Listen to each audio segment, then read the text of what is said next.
Hey, what's going on, guys? So, I've been having some folks reach out to me recently. Three different situations, actually, talking about low back pain. And it's something that's unfortunately pretty common. A lot of people have back pain issues at some point in their life.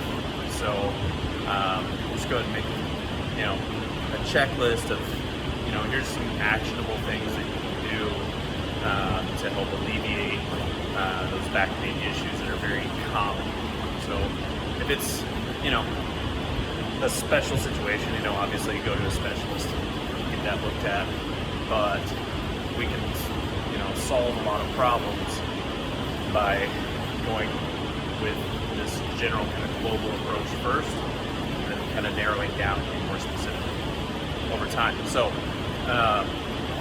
and before we get into it, there's one guy that I was talking with a few months back who was talking about how he's had back pain for years, and he had just kind of accepted that it was part of his daily life, which sounds awful, sounds terrible. And I think that a couple things are going on there. Number one, I think he genuinely didn't know that his issues were fixable. Because I gave him some things that I'm going to lay out in a minute, and he started doing them, and his back pain went away. And so I think until him and I talked, he had no idea that stuff could be corrected. Like, it's not permanent. So, secondly, I think in some capacity, people do get wrapped up in their pain or problem being part of their identity, and it takes a significant amount of self-evaluation and honesty to look inward and ask yourself, okay, is this even a true statement? So again, running whatever your issues are through your fog filter. Okay, here's how I feel, here's what I think. Is that a fact? Is that an opinion? Or is that a guess? And when you do that, you will, if you're honest, you'll figure out, like, okay, yeah, I don't know if I really want to fix this problem because it's part of who I am, right? So, some people will get wrapped up in not wanting to lose weight. They may not say this consciously, but they'll say they won't want to lose weight because it's part of their identity, part of who they are. Well, I've always been known as a fat guy. So what happens if I drop 50 pounds and I'm in great shape? Will I lose my friends? Will I lose my social circle? It's going to be hard. I'm going to have to do things differently to get out and become that new, healthier version of myself, so that I'm there for my family and I can be around a little bit longer. So just some things to think about. But anyway, getting into actionable steps, things that we can look at right away. So number one thing I tell folks is, like, especially when we're talking low back issues, there's a host of things that could be going on, and unless you go to a physical therapist and are properly evaluated, we don't know exactly, but we can start very general, very broad, and hopefully by doing that we'll alleviate some back pain. So there's something called the length-tension relationship. So all that means is, if you basically think of the body as one big pulley mechanism, it's all interrelated. Yeah, there's different muscle groups and all that, but if I have, for example, a tight pec, that could pull my shoulder forward, rotate it forward, and now on the back side that can create more length on the back. And one could be strong, one could be weak, or vice versa, or whatever. But if I create more balance, generally that will take care of some issues. So a lot of times when folks have low back problems, it is some sort of imbalance, weakness with that length-tension relationship. So here we go. Get a lacrosse ball, or get a lacrosse ball, or if you're too sensitive to that type of pressure immediately, get a tennis ball. Also grab yourself a foam roller, go to YouTube, type in Agile 8, and follow along. This was originally from Joe DeFranco. It's a tremendous tool I use with a lot of my clients and a lot of the tactical population I work with on a daily basis. So run through the Agile 8, run through that Monday, Wednesday, Friday. And then Tuesday, Thursday, Saturday, you're gonna go back to YouTube, take your tools with you, and you're gonna look up Limber 11. So again, here's another one created by Joe DeFranco.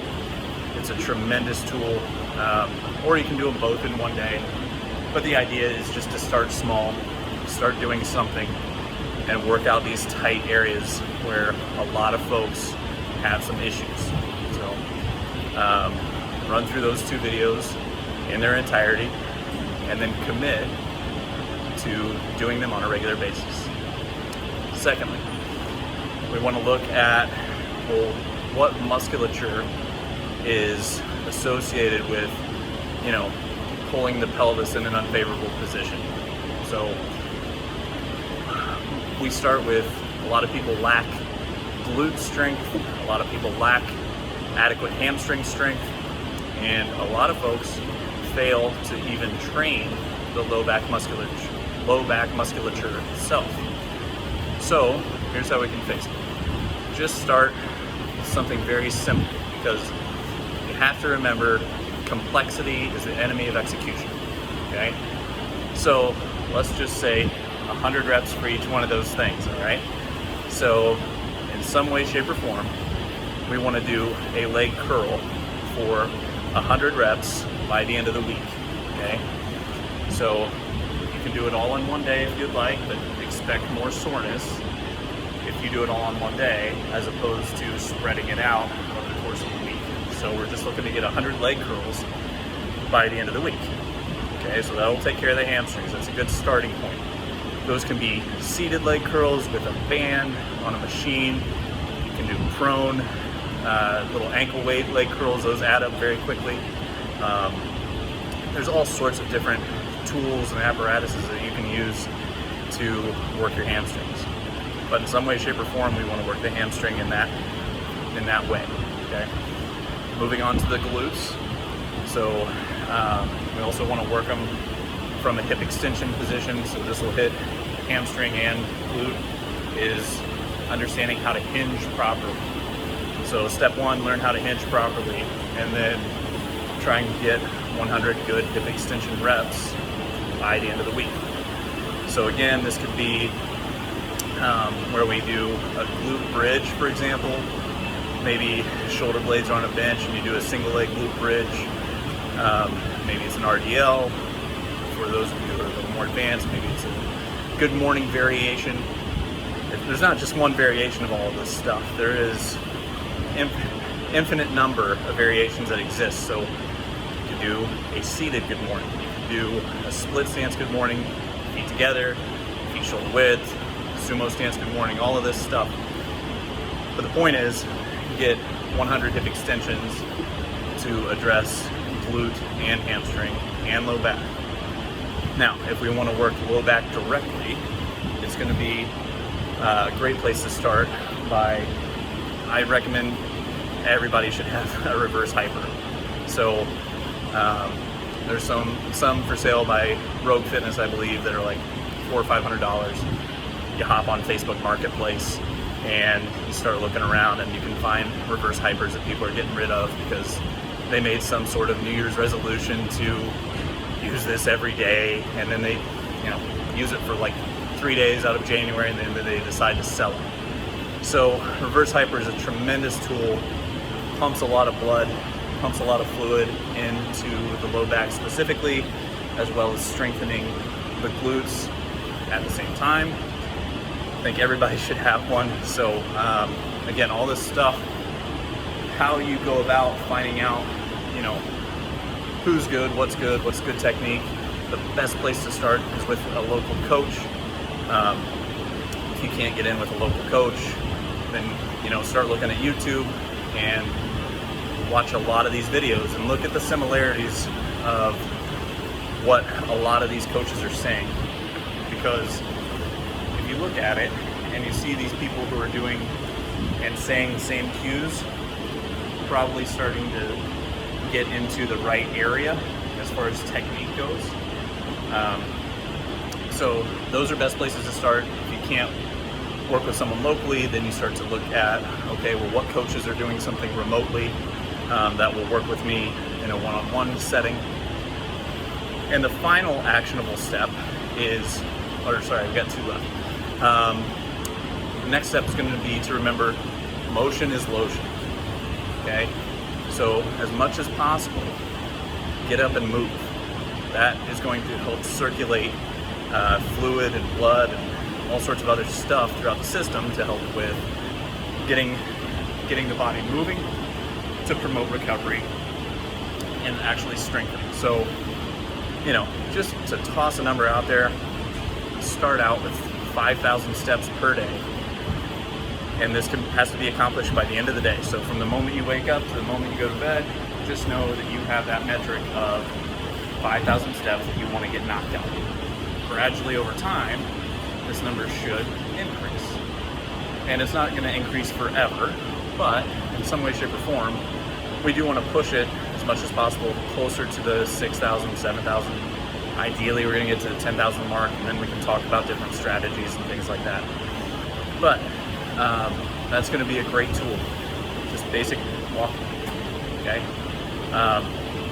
So the final thing to look at is an honest assessment of what's your body weight look like. If you are carrying too much body weight, it is going to be harder on your system to carry that weight. Now, the question is, do I need to carry that weight? So in some situations, as an extreme example, we might look at an NFL lineman. Does an NFL lineman need to carry that extra weight? Absolutely. Now, if you work a desk job and you're on the phone all day, do you need to carry that extra weight? Probably not. So now would be a good situation where you look at just doing a 3 to 5 day diet log and being completely honest with yourself about what you're consuming. Are you only consuming 0 calorie containing beverages? Are you adding on a bunch of dressing and a bunch of sauce? Are you deep frying your food? Or are you preparing food very, very fresh? So these are all very actionable places to start. And then once these become second nature and built in, you should notice that low back starts to feel better. You have more energy, your mental acuity is better, all that stuff. And then we can start to add in other pieces once we know for a fact that is going to get work every single day. So those are places to start. If you guys have questions, shoot me an email, travis@dynamichp.net, and I'll see you next time.